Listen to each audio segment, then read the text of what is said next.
అసోంలో రాహుల్ గాంధీ భారత్ జోడో న్యాయ యాత్రపై జరిగిన దాడిని ఖండిస్తూ ఓయూలో నిరసన చేశారు పీసీసీ అధికార ప్రతినిధి దయాకర్, విద్యార్థి సంఘాల నేతలు.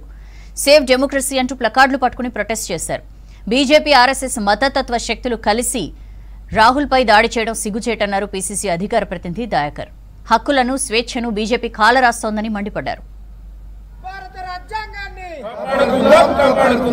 సిగ్గు సిగ్గు రాహుల్ గాంధీ యాత్రపై బీజేపీ గుండాలు దాడి చేయడమా?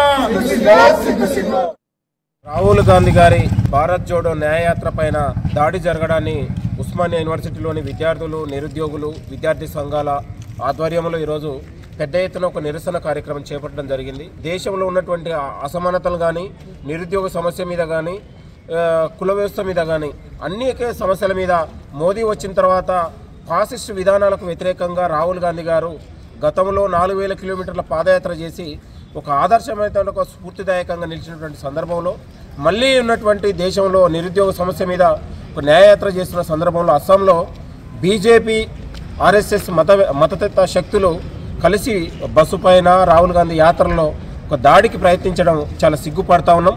ఈ దేశవ్యాప్తంగా బీజేపీ, ఆర్ఎస్ఎస్ మోదీ విధానాలను వ్యతిరేకించాలని, ఆ ఫాసిస్ట్ విధానాలను తిప్పికొట్టాలని, దేశవ్యాప్తంగా సెక్యులరిజంను కాపాడుకోవాలని ఈరోజు మన సేవ్ డెమోక్రసీ అని ఈరోజు యూనివర్సిటీలో ఒక నిరసన కార్యక్రమం చేపట్టే ఉన్నాం.